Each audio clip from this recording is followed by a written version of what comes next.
les amis, aujourd'hui je vais vous parler de Narcisse et Écho. Narcisse, dont l'histoire est racontée dans la mythologie grecque, dans les Métamorphoses, eh bien c'est un homme d'une exceptionnelle beauté. Il est tellement beau qu'il séduit autant les hommes que les femmes.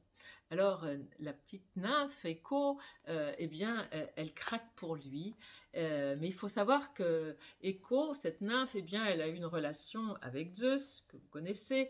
Eh bien Héra, la femme de Zeus, lui a jeté un sort par jalousie. Elle ne peut répéter que les derniers mots de son interlocuteur. Alors c'est une nymphe de la montagne, eh bien elle va chanter, faire des sons, essayer de séduire Narcisse de tous les moyens qu'elle peut, mais Narcisse est totalement insensible au charme d'Écho, comme d'ailleurs des autres, hein. Il est totalement insensible. Alors, Narcisse, eh bien, c'est un homme qui aime la forêt, c'est un solitaire, il embrasse les arbres, il aime écouter le vent, c'est un contemplatif. Et là, un jour, il arrive près d'un étang et il voit son image. Alors, il n'a jamais vu quelque chose d'aussi beau, une personne aussi belle, c'est lui-même. Alors il se penche, il se penche, il se penche, il se penche tellement qu'il tombe à l'eau, il se noie. Pauvre Narcisse. Alors, eh bien, la légende raconte que Narcisse s'est transformé en fleur du même nom, parce que c'est une fleur qui est penchée vers l'eau. Voilà.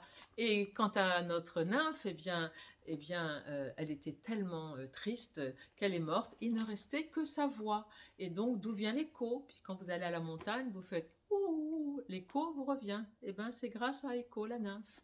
Alors, je vais vous montrer la carte qui illustre cette histoire. Eh bien, on voit un homme qui se noie. Voilà, c'est Narcisse. Alors, si vous tirez cette carte, peut-être que vous êtes trop préoccupé par votre propre image et que vous ne voyez pas les autres, notamment votre partenaire, que vous soyez homme ou femme, hein, bien sûr. Mais ça peut être le contraire, ça peut être que vous êtes un soignant. Or, soigner, c'est soigner le soi, et que vous n'êtes pas assez occupé par vous. Donc, vous voyez, on a les deux choses. En tout cas, cette carte vous invite à peut-être regarder et vous soigner, et vous-même à vous bichonner, à vous aimer. Voilà. Donc, c'est en tout cas une carte qui nous parle d'impossibilité de couple momentanément. D'autant plus que de la nymphe naît la nymphomanie.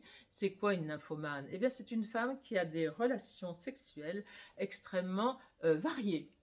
Elle court après le plaisir qu'elle n'a pas, donc elle change de partenaire. Donc d'un côté, on a un qui ne voit que sa mage ou qui n'a pas le temps de se regarder, et de l'autre côté, on a une nymphomane qui, écoutez, qui va à droite à gauche. Eh bien, amour impossible pour l'instant. Merci de m'avoir écouté.